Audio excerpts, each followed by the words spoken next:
Quando chegar nesse momento, aí você vai entender, tá certo, Érica? Ei, Rafa, Hum.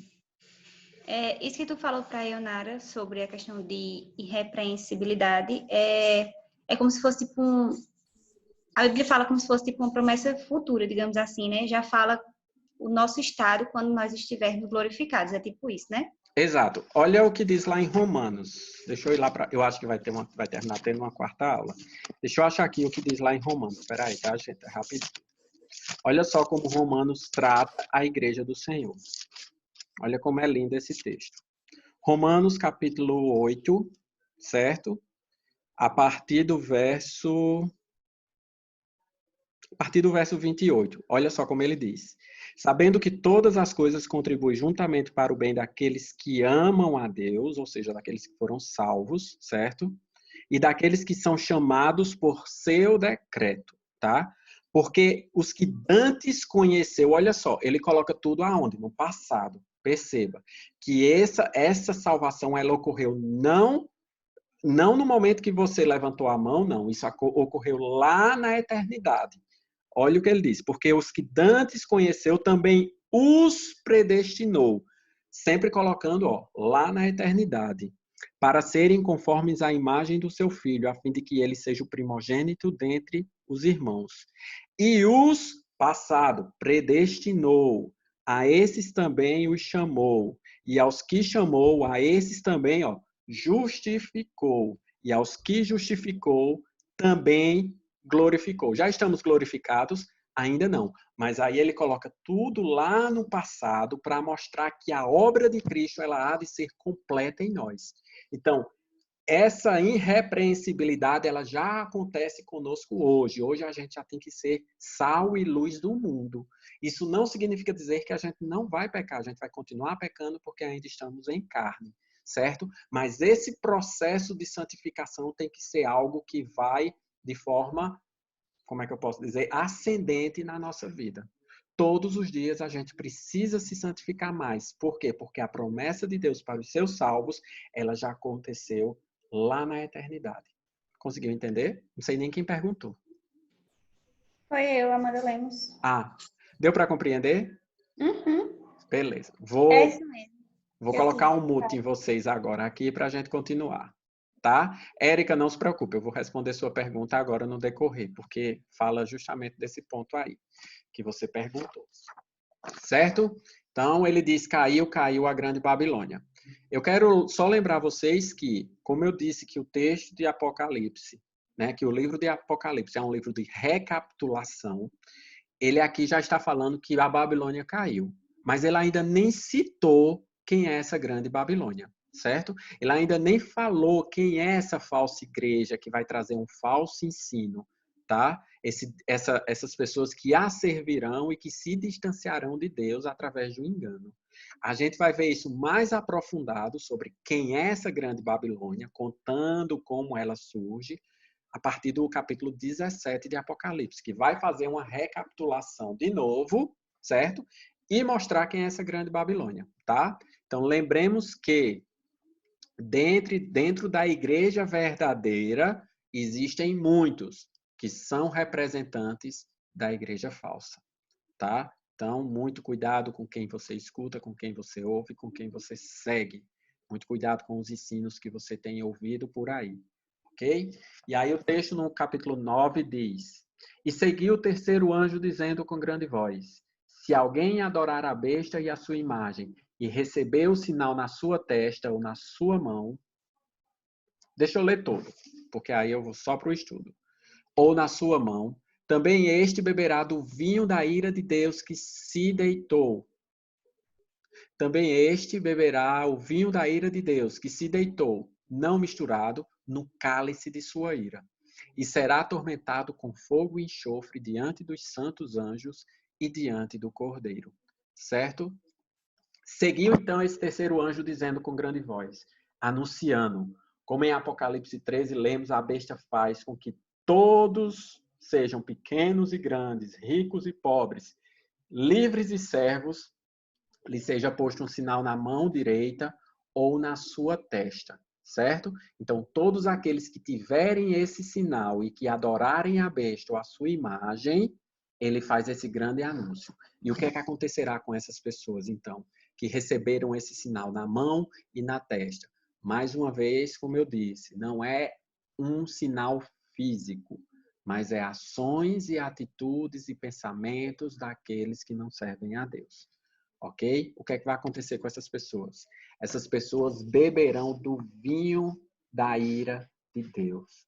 Ou seja, todo aquele que adorou a besta e que recebeu a sua marca provará do cálice da ira de Deus. A gente ainda não viu as 7 taças da ira de Deus. Mas todos aqueles que tiverem na sua fronte a marca da besta, eles beberão desse cálice. A gente vê isso, nas trombetas nós encontramos ainda, certo? Essa ira de Deus misturada com misericórdia. Em toda a história da humanidade, a ira de Deus ela vem sendo derramada. A gente viu pequenos, eu vou dizer, pequenos trailers, eu não vou usar essa palavra, mas pequenas demonstrações dessa ira de Deus no próprio texto bíblico.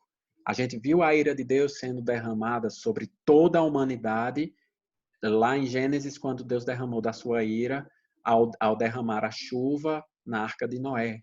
A gente viu a ira de Deus sendo derramada mais uma vez sobre os ímpios, demonstrando o seu furor em Sodoma e Gomorra. A gente viu a ira de Deus sendo derramada sobre o seu próprio povo em Jerusalém, na década de 70 depois de Cristo, certo? São pequenas demonstrações da ira de Deus. Mas esse vinho da ira de Deus, ela não vai vir junto com a misericórdia. Porque em todas essas vezes que foi derramada essa ira ela veio junto com a misericórdia de Deus. Deus sempre selecionando um povo para salvar, Deus sempre selecionando e preservando um povo para si, tá? E aí ele diz que se deitou, ou seja, que foi derramado dentro do copo, dentro de um cálice, e não misturado. Por que não misturado?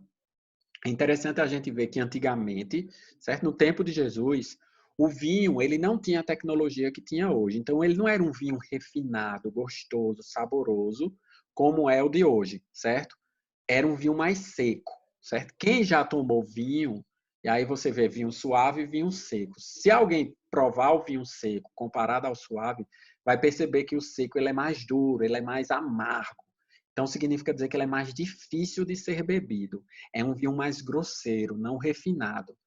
Aí a gente vê, por exemplo, Paulo mandando Timóteo tomar vinho misturado com água.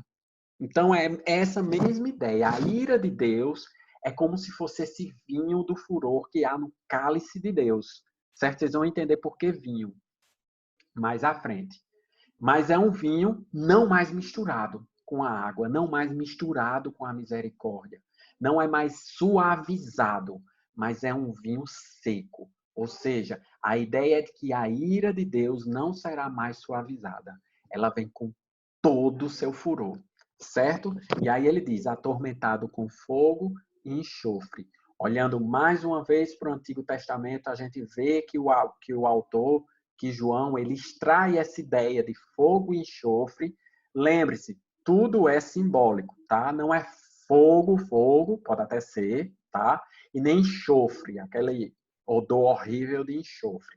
Mas é para demonstrar a grandiosidade da ira de Deus e desse juízo de Deus que será derramado sobre o povo, tá? E aí o apóstolo João, ele retira essa ideia de fogo e enxofre lá quando Deus derramou da sua ira em Sodoma e Gomorra, em Gênesis capítulo 19. Logo, essa referência feita por João demonstra a intensidade com que esse cálice será derramado. Será muito pior, gente, do que qualquer outra coisa que já aconteceu na história da humanidade. Será muito pior do que qualquer primeira guerra, do que qualquer segunda guerra, do que qualquer ira de Deus que você já viu derramada sobre a humanidade. Será muito pior do que qualquer tsunami ou pior do que qualquer terremoto. É a ira total de Deus derramada sobre toda a humanidade, sobre todo o mundo, tá? E o que é que vai acontecer?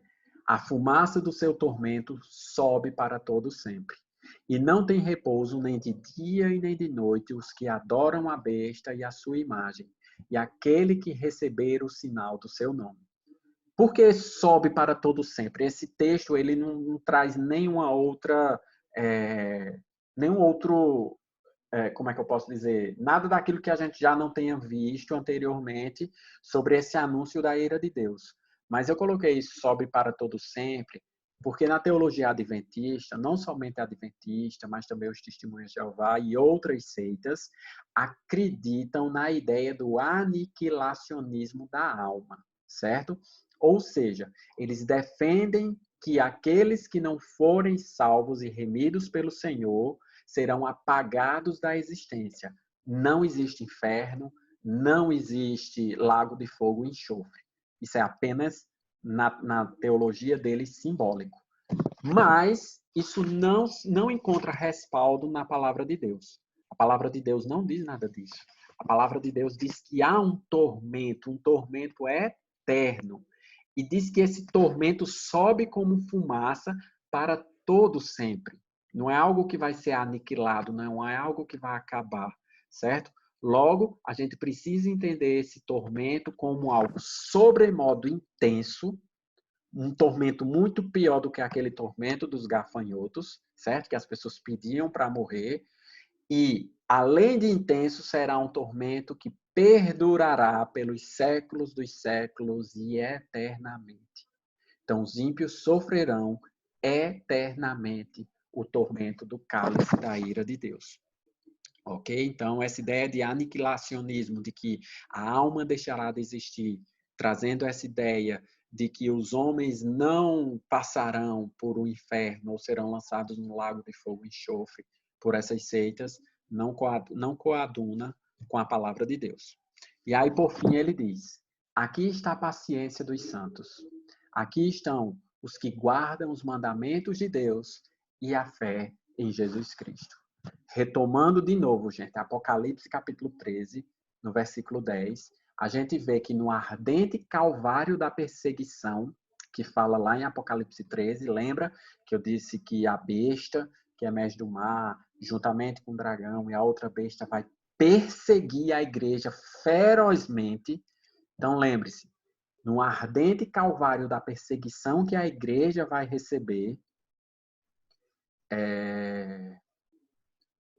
a fé e a paciência dos seguidores de Deus e de Jesus Cristo serão testadas e provadas nesse momento. Por isso que ele diz aqui. E quando ele diz aqui, ele está se referindo a todos aqueles que sofrem e sofreram perseguição durante toda a história da igreja. Desde o momento de Atos, quando o primeiro mártir foi morto aos pés de Paulo, que é Matias, que foi apedrejado, até os nossos dias, até os milhões e milhões de cristãos que entram no calvário da perseguição e que são perseguidos hoje pelo espírito do anticristo. Todos eles precisam aguardar pacientemente. Por isso que ele diz: aqui está a paciência, que no grego significa, que no grego foi escrito no grego com a palavra uponeme, que quer dizer literalmente paciência, paciente e perseverante. É como se o autor quisesse dizer: entendeu porque vale a pena perseverar, entendeu porque vale a pena não se contaminar com o mundo. Ele está dizendo: seja paciente, aguarde, isso vai passar, isso é só um período, isso é só um pequeno momento, isso é só um lapso, mas isso vai passar. Aguarde pacientemente no Senhor, porque no final essa paciência vai valer a pena. E aí eu vou falar de forma bem pastoral com vocês, gente. Vale a pena se guardar para o Senhor. Vale a pena se guardar puro. Vale a pena não se contaminar com as coisas desse mundo. Vale a pena, meninas e meninos, se guardarem virgens, e aí eu estou falando de modo literal, se guardarem virgens para o seu casamento. Vale a pena ser zombado pelo mundo, porque no final o que nos aguarda é uma coroa de glória. Então se guardem no Senhor, porque toda a história da igreja foi pavimentada com sangue. Por isso nós podemos declarar, como disse o próprio C.S. Lewis, diante de tudo isso que eu disse, não se contaminar, não fornicar, não querer se deleitar no pecado, sabe por que não vale a pena? Porque existem coisas melhores adiante do que qualquer outra coisa que possamos deixar para trás, certo? Vale a pena. Aguarde com paciência. É uma paciência paciente e perseverante, certo? Vale a pena. E aí eu vi a voz do céu que dizia, a gente já está em outra cena, tá? Que aí ele diz, escreve, bem-aventurados os mortos, que desde agora morrem no Senhor. Sim, diz o Espírito, para que descanse dos seus trabalhos e as suas obras os seguem. E ouvi uma voz do céu. Não foi somente uma promessa de que morrer em Cristo é lucro, como Paulo disse, né? Viver... Paulo disse, desculpa, gente, eu esqueci o texto. Mas, como Paulo disse, viver em Cristo é lucro, morrer é algo melhor ainda, tá? Então, foi um anúncio vindo do céu, do próprio céu, não é ninguém que está dizendo, é o próprio Espírito Santo que diz que vale a pena dar a sua vida pela causa do Evangelho. Por isso ele diz, bem-aventurados os mortos, porque morrer é uma grande esperança para os filhos de Deus, certo? Morrer não é desespero para os filhos de Deus. Morrer para nós não é terror. Morrer para nós não é desesperança. Morrer para nós não é tristeza. Morrer para nós é a certeza de que estaremos sendo conduzidos de volta para a nossa casa. Certo? Como eu disse, a nossa cultura ocidental e nós, como latinos, temos a tendência de sentir muito a morte. Primeiro porque não fomos criados para a morte. Mas a nossa cultura latina faz com que a gente se desespere demais por conta da morte. Muito diferente de uma cultura lá de trás, até de uma cultura reformada, de que quando os homens morriam, no velório havia festa, havia cânticos, né? Hoje, quando a gente vê, a gente até estranha alguns velórios, quando a gente vê em filmes nos Estados Unidos. Eles fazem o caixão lá no meio e as pessoas comendo, bebendo e comemorando, mas não comemorando a morte, mas comemorando o fato de que eles sabem que a morte está conduzindo essa pessoa de volta para o seu lar. Por isso, mais uma vez, eu vou citar C.S. Lewis, que disse, eu descobri em mim mesmo desejos que nada nessa terra podem satisfazer. A única explicação lógica é que eu fui feito para um outro mundo, certo? Então, bem-aventurado é aquele que sabe que morrer no Senhor é estar voltando para casa, tá? E aí a gente vê o início do sexto anúncio, certo? Lembra que eu disse que o sexto anúncio é a colheita dos justos, que vai do verso 14 ao verso 16, certo? A partir do verso 14 agora, do capítulo 14 de Apocalipse, até o verso 20, nós temos os dois últimos anúncios, que são recolher o trigo, que é a colheita dos justos, e o esmagar das uvas no lagar, tá? Há um contraste entre o amor derramado sobre os salvos e o juízo de Deus derramado sobre os ímpios. Nos evangelhos, a gente vê esse contraste bem presente nos seguintes textos, que é, Mateus 3,12 diz, em sua mão tem a pá, e limpará sua eira, e recolherá no celeiro seu trigo, e queimará a palha com fogo que nunca se apagará. Certo? Em Lucas 3,16, ele fala esse mesmo texto, mas ele amplia um pouco mais a visão, dizendo, respondeu João a todos, dizendo, eu, na verdade, batizo com água, mas eis que vem aquele que é mais poderoso do que eu, do qual não sou digno de desatar a correia das alparcas. Esse vos batizará com Espírito Santo e com fogo. Contraste, ele tem na pá sua mão, e limpará sua ira, e ajuntará no seu celeiro trigo, mas queimará a palha com fogo que nunca se apaga. Érica, o que vai acontecer com os salvos? Os salvos encontrarão o Senhor nas nuvens, certo? Os salvos serão recolhidos. Quando o Senhor vier, ele recolherá todos aqueles de cada canto desta terra para estar com ele nas nuvens para as bodas do Cordeiro, para junto com ele podermos receber a nossa coroa de vitória, certo? Então, olha só o texto de Lucas, quando diz assim, ó, ele vos batizará com o Espírito Santo, o selo do Senhor, aquele que tem na testa marcado, cravado, escrito o nome de Deus. Esse ele recolherá e guardará nos seus celeiros. E também com fogo, mas esse não é fogo de dizer batismo com fogo. Esse fogo é fogo de juízo. E aí, por que a gente diz isso? Porque o próprio texto diz que aqueles que forem batizados com o Espírito, que receberem o selo de Deus, serão recolhidos no seu celeiro. Mas aqueles que forem com fogo, serão queimados como palha num fogo que nunca se apaga. Certo? Então, no juízo de Deus, nós seremos livres. O juízo de Deus é somente para os ímpios. Nós estaremos com ele juntamente nas nuvens, tá? E aí o que é que ele vê mais? Começa agora esse pronunciar, esse anúncio do juízo. E ele diz: e olhei, e eis que uma nuvem branca, e assentado sobre a nuvem, um semelhante ao Filho do Homem, que tinha sobre a sua cabeça uma coroa de ouro e na sua mão uma foice aguda. Certo? Cumpriu-se, gente. Esse é o momento em que se cumpre a promessa que foi feita lá em Atos capítulo 1, versículo 11. Acho que vocês lembram quando diz: os quais lhes disseram: homens galileus, por que estáis olhando para o céu? Esse Jesus que dentre vós foi recebido em cima no céu, há de vir assim como para o céu o vistes subir. Cumpriu-se. Ele voltou. Ele virá para recolher os seus.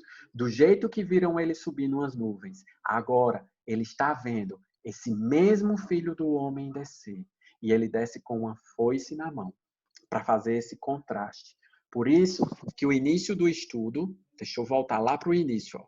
Deixa eu ir bem rapidinho, para não demorar muito. Por isso que no início do estudo foi colocada essa imagem, certo? Quando o Filho do Homem vier, ele vai recolher os seus para junto de si nas nuvens e trará juízo sobre todos aqueles que adoraram a besta. Vamos voltar agora lá para o capítulo onde a gente estava, no capítulo 14. Certo? Então, você não precisa ter medo do juízo. Você não precisa ter medo desse momento. Porque o Senhor nos livrará deste grande e terrível dia. E aí diz, ele carrega na sua cabeça, tem sobre a sua cabeça uma coroa de ouro. Mais uma vez, a ideia de coroa traz autoridade para governar. Como ele mesmo disse em Mateus 28, toda autoridade me foi dada nos céus e na terra. Certo? Toda autoridade está sobre o Filho de Deus. Toda autoridade está sobre Jesus Cristo. E a foice aguda é porque ele está pronto para recolher o trigo até os seus celeiros. Então, não tema, certo? Nós estaremos com ele nas nuvens. Chegou o momento de sermos tomados, arrebatados para junto dele. Como diz lá em Mateus capítulo 13, em Mateus capítulo 24, eu vou ler só o Mateus 24, 31, que diz assim.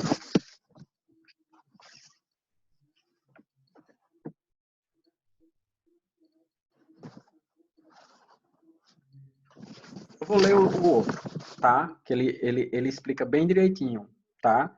Mateus 13, 36 a 42. Eu vou ler o texto todo, tá? Então, tendo despedido a multidão, foi Jesus para casa. E chegando... Deixa eu fechar aqui.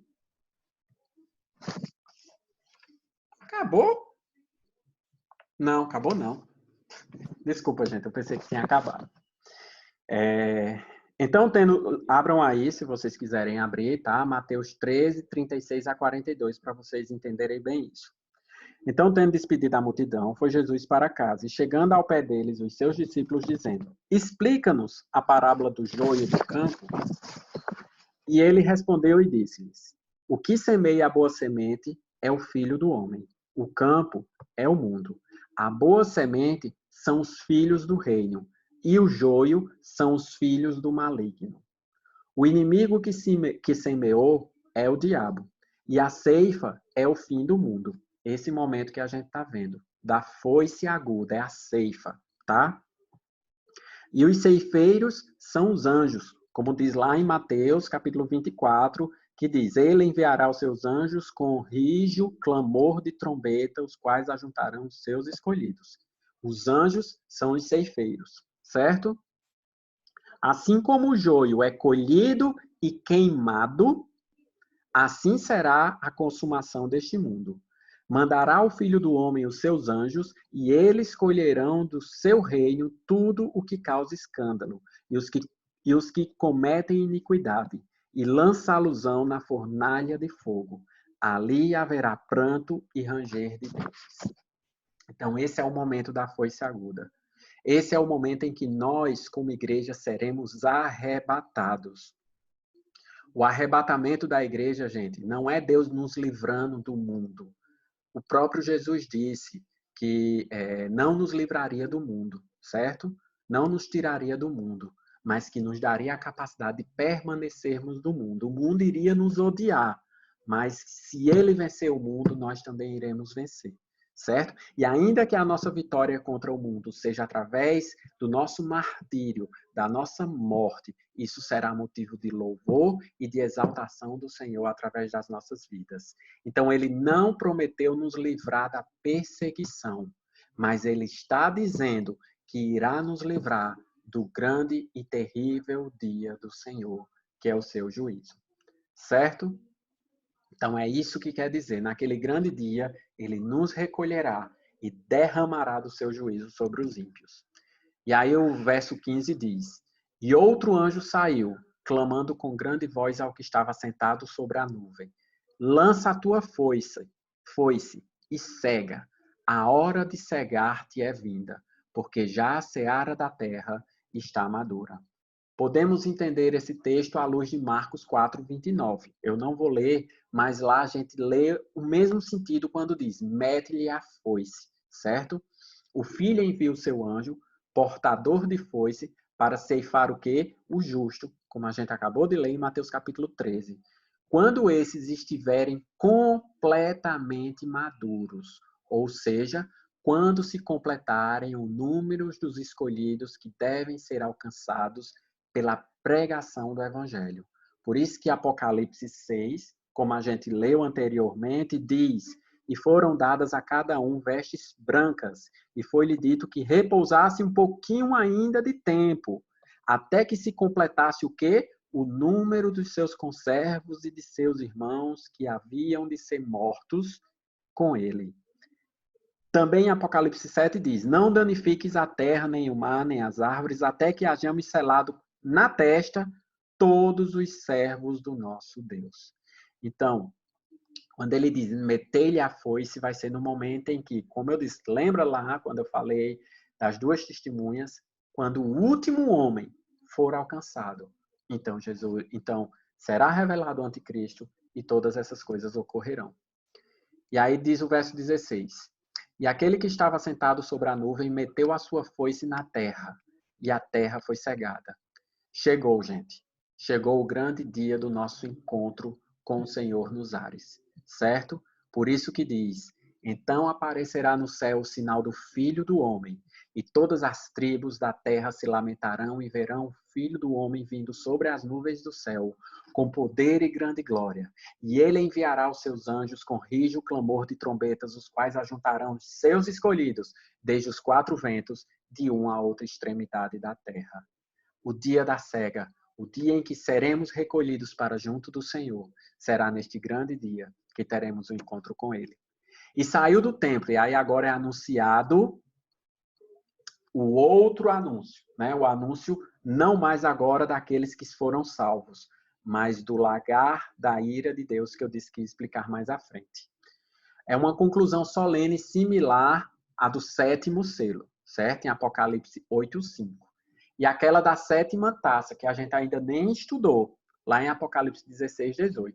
Então, gente, perceba que tanto os selos, como as trombetas e como as taças, não são coisas que são consecutivas, mas elas são paralelas, certo? Elas acontecem de forma paralela e elas terminam com o mesmo fato, que é a consumação dos séculos. Eles apresentam desdobramentos dos planos de Deus para trazer o grande fim em 3 aspectos diferentes, completando-se mutuamente, certo? É a ideia do progressismo paralelo, da revelação progressiva e paralela, certo? É a mesma história recontada.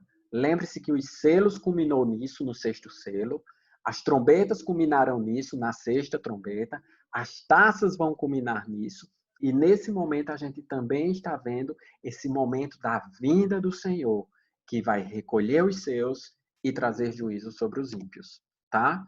E saiu do altar outro anjo que tinha o poder sobre o fogo e clamou com grande voz ao que tinha a foice aguda, dizendo: lança a tua foice aguda e vidima os cachos da vinha da terra, porque já as suas uvas estão maduras, certo? Acho que vocês se lembram quando eu falei do altar, certo? Sobre esse altar é o local onde foram oferecidas as orações dos santos, acompanhadas de incenso, que derrubam em resposta o julgamento do fogo de Deus sobre os inimigos da igreja. O fogo sendo retirado do altar e lançado sobre a terra. Olha o que diz em Apocalipse 8. Acabei não botando, mas eu só vou relembrar vocês que é aquele momento em que os santos estão diante do trono e dizem: Senhor, até quando? Até quando tu permitirá que o mundo, que a besta, que o dragão nos persiga, nos mate? Até quando? Essa é a oração dos santos. O anjo tira do fogo do altar essas orações, e essas orações são derramadas sobre o mundo através do cálice da ira de Deus em juízo. Ok? Deixa eu só admitir aqui uma pessoa que está solicitando entrar. E eu estou lendo agora, gente, porque eu estou vendo que só falta 1 minuto. Então, eu vou fazer a leitura bem rapidinho dos 2 últimos versos. E o anjo lançou a sua foice da terra e vidimou as uvas da vinha da terra, e atirou-as no grande lagar da ira de Deus. Olhando para os profetas, nós encontramos o significado desse lagar, certo?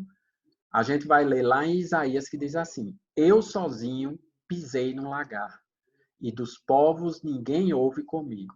E os pisei na minha ira e os esmaguei no meu furor. E o seu sangue salpicou as minhas vestes, e manchei toda a minha vestidura, porque o dia da vingança estava no meu coração, e o ano dos meus remidos é chegado. Essa cena relatada por Isaías demonstra exatamente a dramaticidade do dia do Senhor. O que está sendo pisado no lagar, certo? Eu não expliquei o que é lagar. Lagar é aonde as pessoas pisavam as uvas para fazer o vinho, certo? O autor ele está fazendo justamente esse mesmo paralelo, certo? Esse mesmo simbolismo do lagar onde era pisado as uvas para demonstrar que esse lagar é o mesmo lugar onde a ira de Deus será derramada. É apenas uma demonstração simbólica de que as nações serão pisadas pelo Senhor, certo? E esse lagar que lá no passado era uvas, no derramamento da ira de Deus, ela será povos, nações, ímpios e pessoas que jamais se renderam ao Senhor, ok? E aí a gente encerra em Apocalipse, verso 20, 1 minuto.